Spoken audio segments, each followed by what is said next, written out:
Come, let us recite from the Dzogchen 7-day teachings of Garab Dorje, and then savor effortless meditation.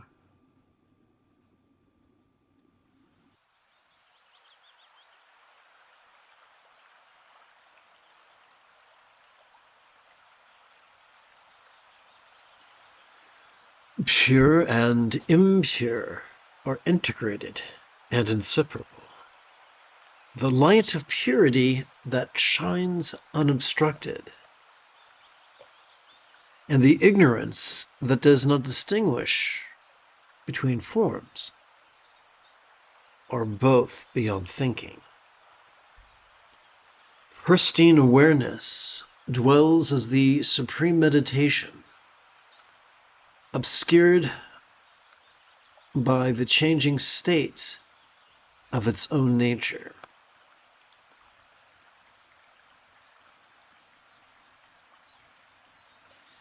It is the eye that directly sees, that there is nothing to be seen. Because of that, it is called the eye of omniscience. Wide and broad, with no limit or center, it is the very essence that dwells as the supreme equality, not accepting or rejecting anything. The mind and its karmic predispositions are mixed and non-dual. All subjectively conceived phenomena appear as ornaments, neither renounced nor abandoned. One rejoices in this state by the method of non-thinking.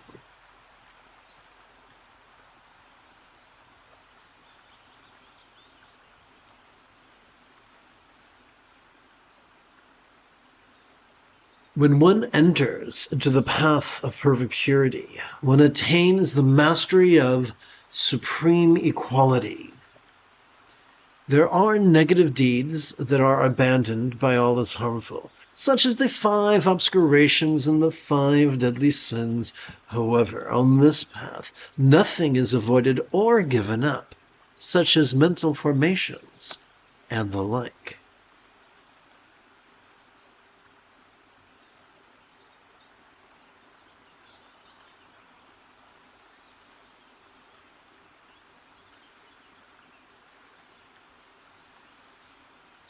Having completed our opening recitation, we could now shift gears. It is General Leia Organa Saturday evening. Come, let us meditate like a Jedi after approximately 30 seconds of housekeeping.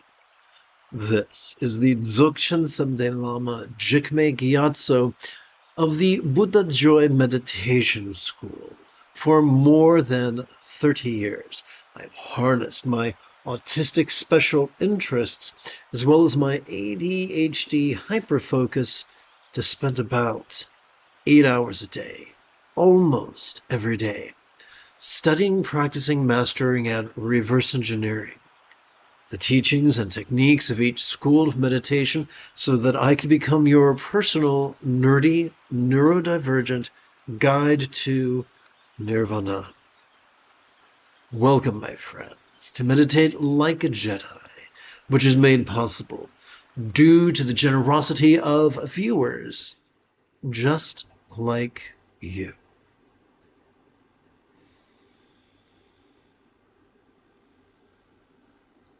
For the remainder of this evening's live stream, together let us sit and breathe and watch and rest. Un momento.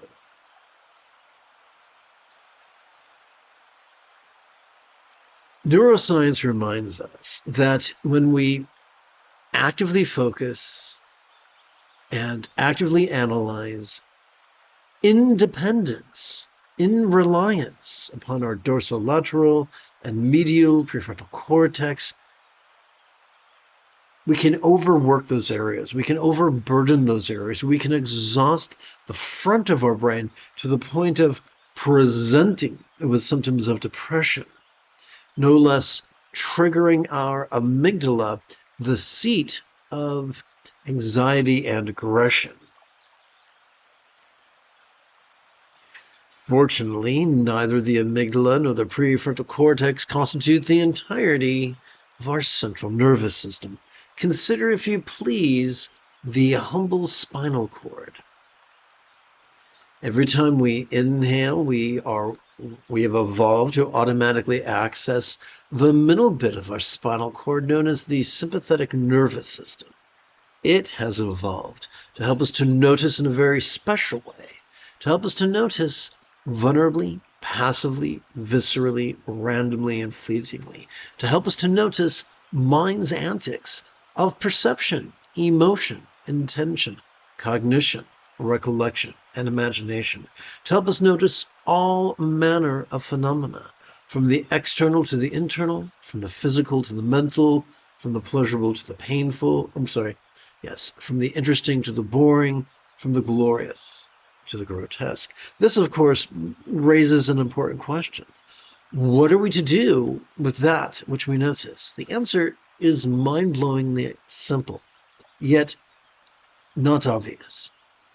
Every time we exhale, we've evolved to automatically access the end bits, the bottom bit and the top bit of that same spinal cord. Those end bits, kind of like bookends, are known as our parasympathetic nervous system. And they've evolved to help us to physically relax and mentally release to such a degree that which we noticed during our previous inhalation literally could fleetingly feel less stressful, less permanent, and less defining, and figuratively feel as non-graspable as a vast empty void. Now, any good English teacher will remind us that a synonym is not synonym.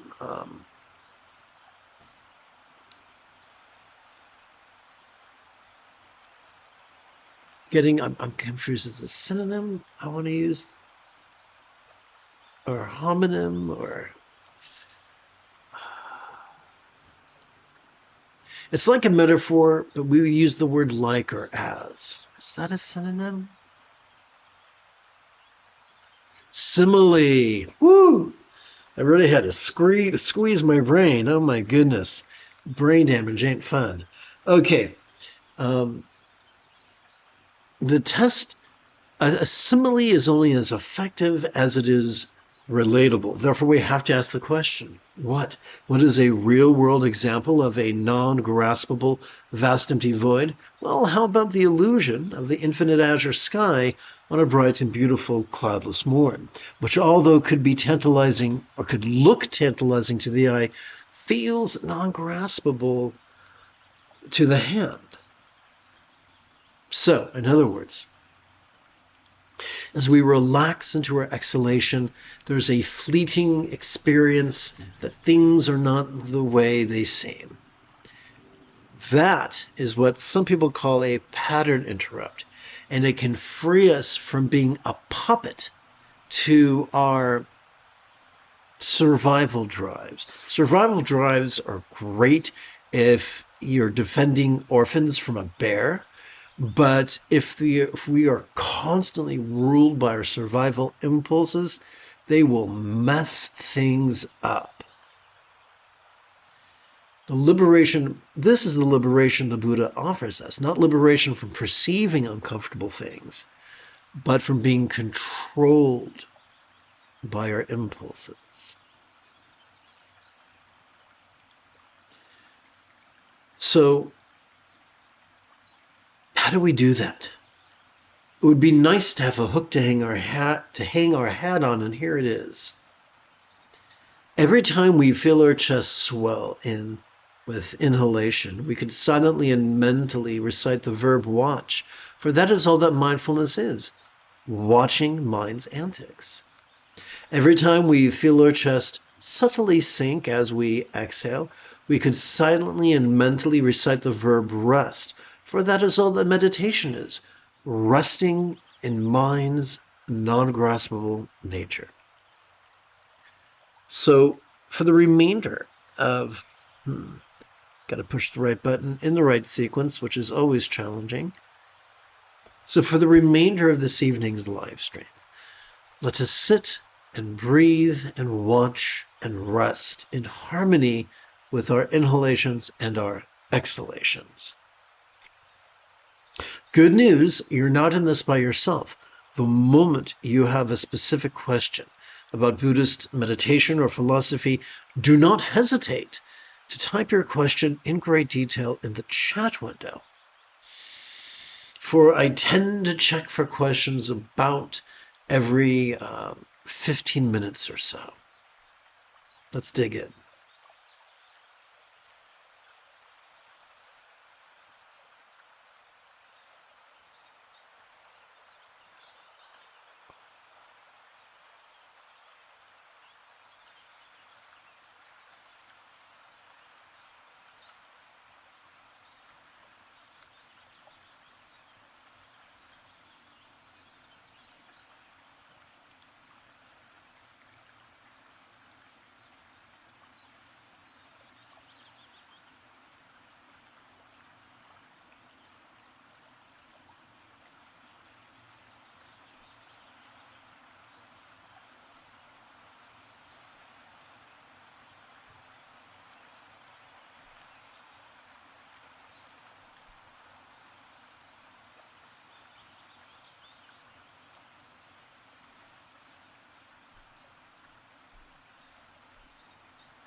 Let's take a moment to discuss the Dunning-Kruger effect. It has been observed that those who are the least qualified have a very high opinion of themselves, whereas those who are the most qualified in a technical field have a very sober opinion of themselves. This is not psychology. This is not some sort of quasi humble affirmation. This is how it works. The less we know about something, the less we know we don't know. The more we know about something, the more our skill set is set within the context of a vast array of phenomena. So it isn't that people are just humble, it's just that they have a more informed context. For instance, some kid in junior high, having only read erotica in a magazine, has a very, very, very, very, very narrow, nebulous, and perhaps mistaken view of sex.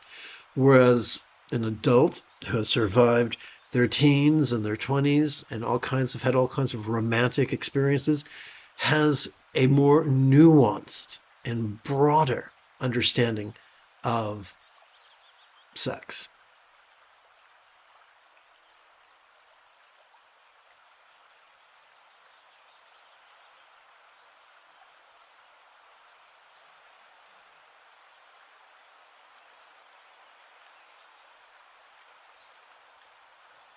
I say this to say that there's the false humility of people saying things that sound spiritual when they really know they mean them. And then there's the true spirituality that is the involuntary response to seeing things in a profound perspective that can't be forced. We cannot believe our way or think our way to nirvana, but we can notice and relax our way there. I have a lot of brain damage, and so the more tired I am, the more I slur. If that's inconvenient, I apologize.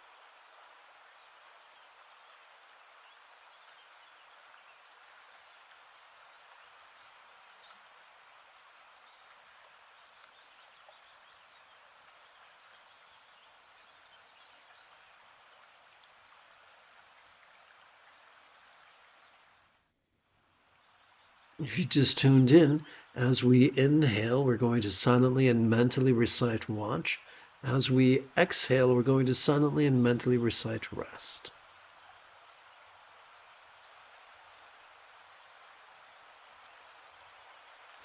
I find it to be deliciously ironic that the power of sudden enlightenment is easy and available to all.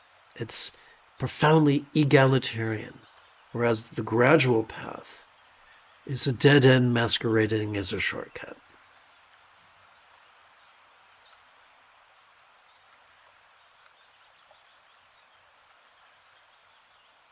It works like this. What you're doing isn't making you a Buddha, but persist in it for a lifetime or two, and maybe it will.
In many Tibetan paintings, known as thangkas, you can find a figure, a robed figure, uh, scantily clad male with long hair, with a hand um, tucked behind his ear.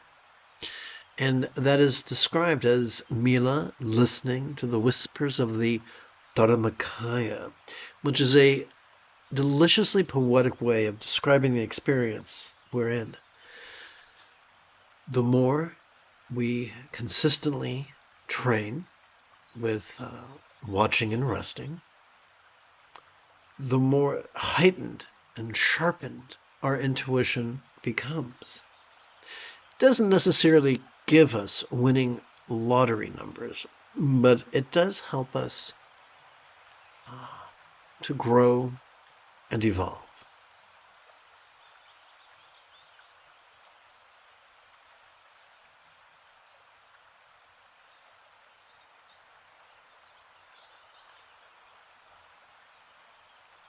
Hey, Jillian,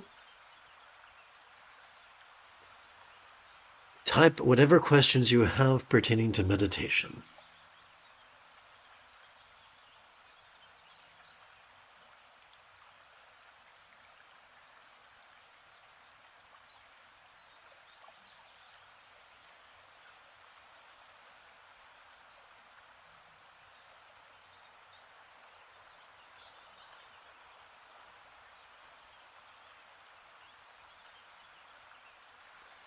The goal of meditation is not to indulge our controlling tendencies to pick and choose which perceptions or emotions or intentions or thoughts or memories or imaginings bounce around the 3-pound supercomputer we call a brain.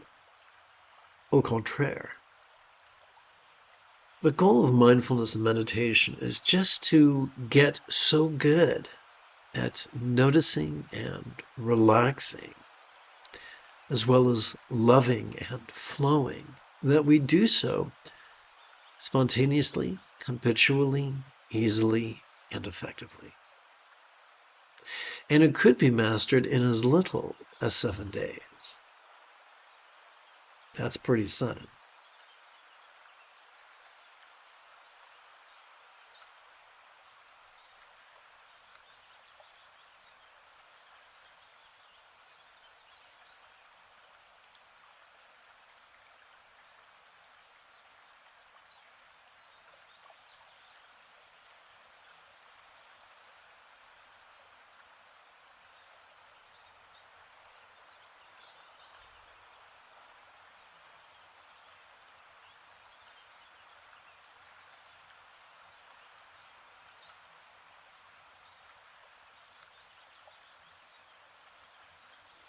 One of the many pit traps of spirituality or religion is that many people spend so much time preparing to die, they never really live.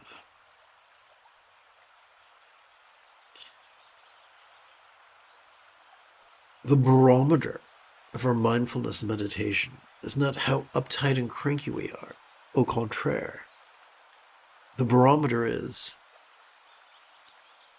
how loving and peaceful we are, how well we go with the flow, how easily we laugh sincerely from the gut, how closely we align with the image that our dogs have of us.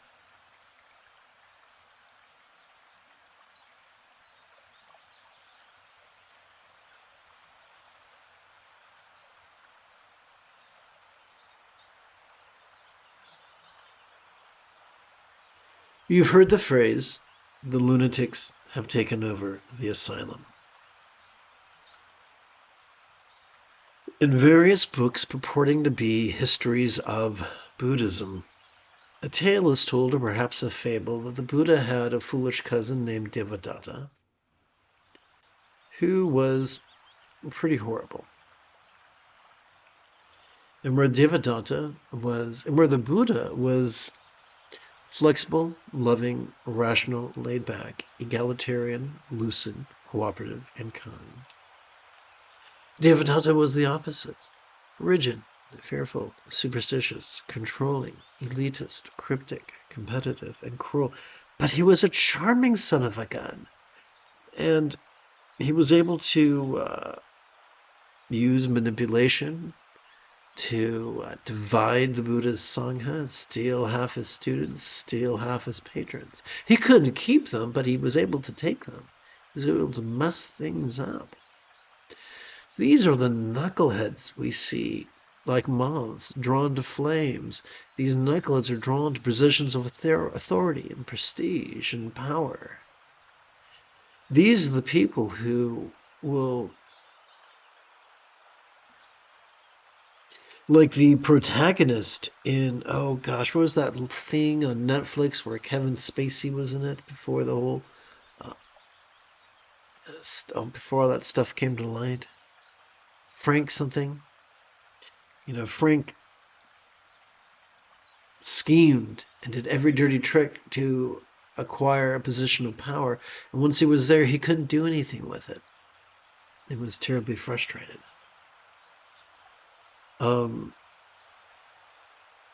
These are the people who wind up in control of corporations, in control of groups or organizations, in control of monasteries. Just as histories are written by the victors, institutions and doctrines are written by those who were just vicious enough to happily claw their way to positions of power, whereas the wise and the humble had no use for such folly. They didn't need to be the big man on campus. They were happy just living and helping however they could anyone who wanted their assistance.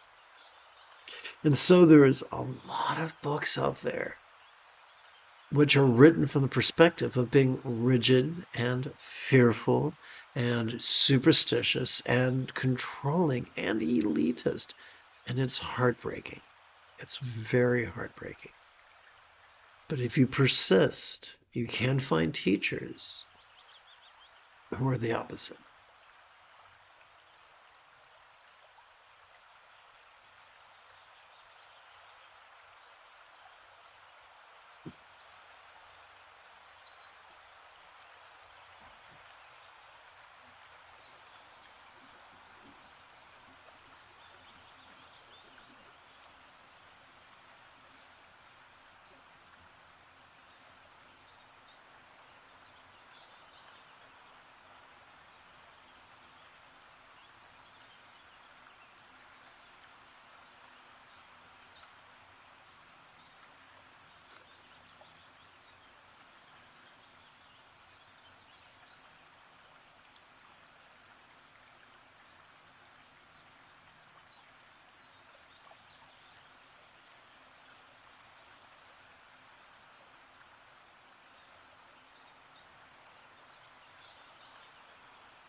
I was very grateful to have been exposed to the teachings of neurolinguistic programming. And while I'm not a fan of all of their techniques, I was taught many years ago that the communication is not the responsibility of the listener, but of the speaker.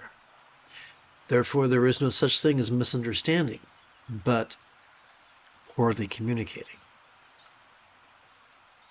Settled that to say this, there are some knuckleheads who prance about the countryside insisting that if you don't understand their teachings, it's because you are unworthy of the teachings.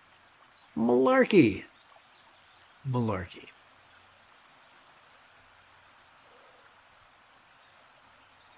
We don't understand a teacher with a full command of our language. He or she probably has not mastered the subject as well as they think they have.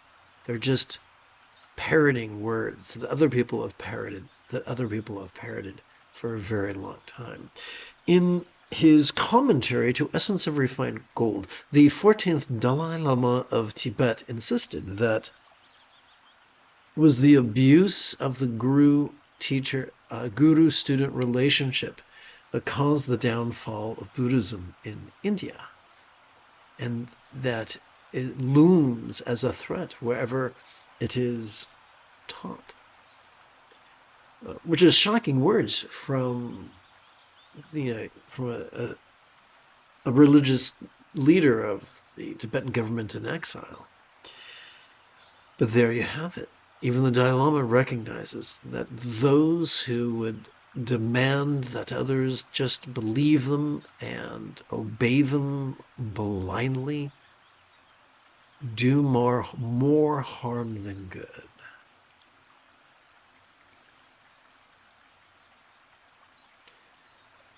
In this afternoon's readings from Garab Dorje, we are reminded that teachings and biographies of great saints are not there to be believed, but to give us possibilities with which we can explore in the laboratory of our own body and mind.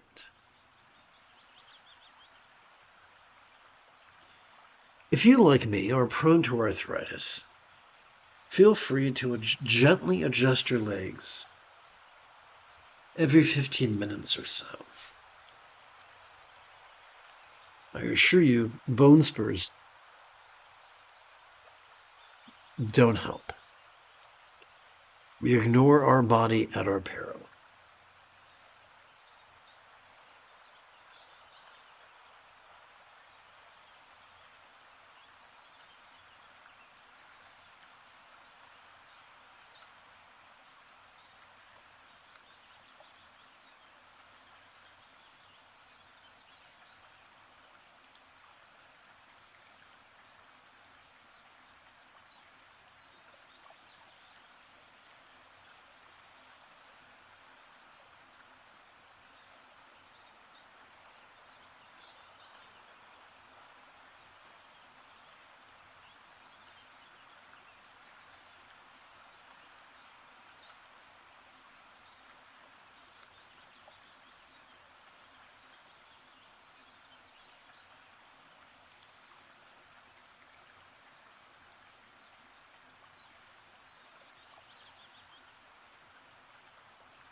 Love is not, and peace are not the absence of turbulent emotions.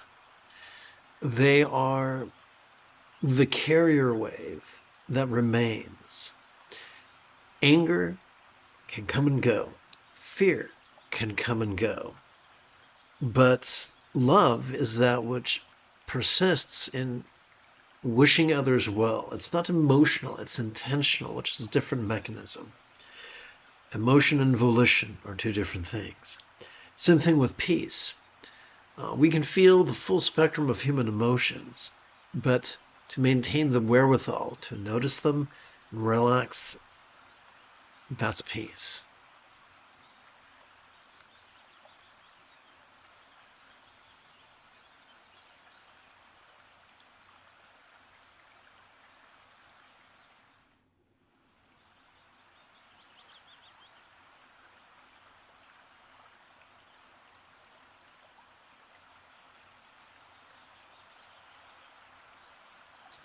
As we sit in meditation, moments will come when we have an absolute aversion to sitting and meditating a moment more.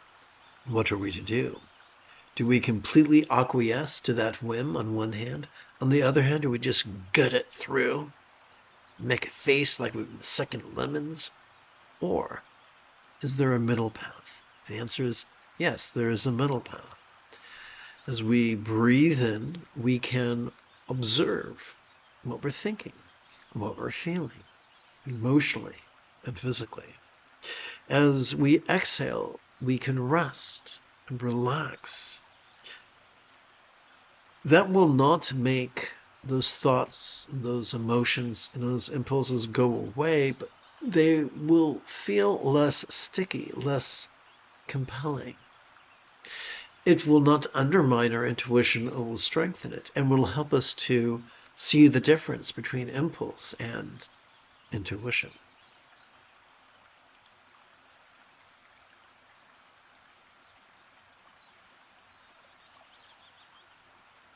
So in other words, when you feel aversion as you breathe in, that's great. As you exhale, as you relax into your exhalation, you'll find that that aversion you experienced during your previous inhalation can begin to feel a little bit less stressful, a little bit less permanent, a little bit less defining, a little bit less solid.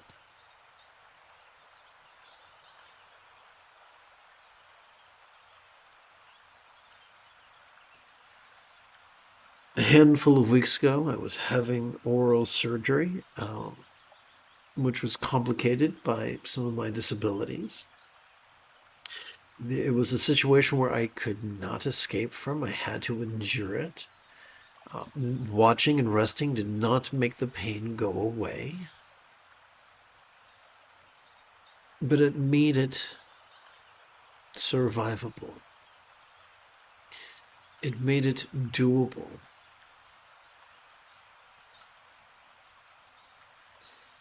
That's just one paltry example out of many.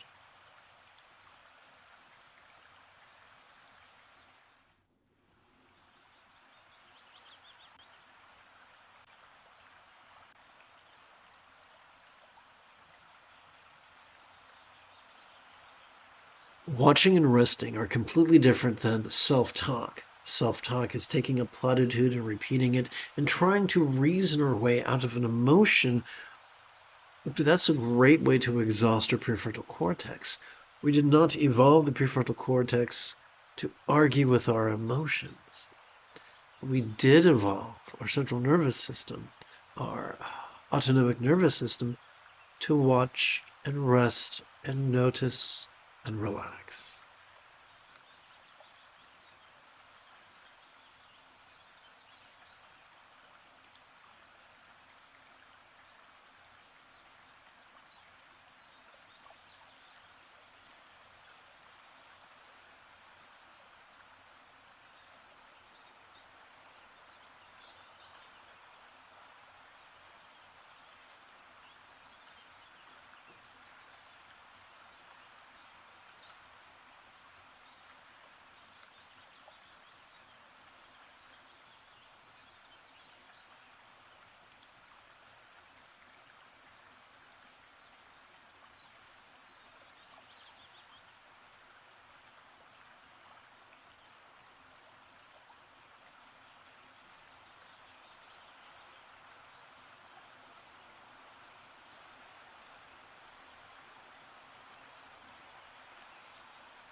You have taken your first step into a much larger world. If you feel that I have earned it, you could give this live stream a thumbs up. You could even help support this channel. In approximately 11 hours, I would very much like to return with tomorrow's morning recitation as well as effortless meditation. And if you are as geeky as me, may the Force be with you always.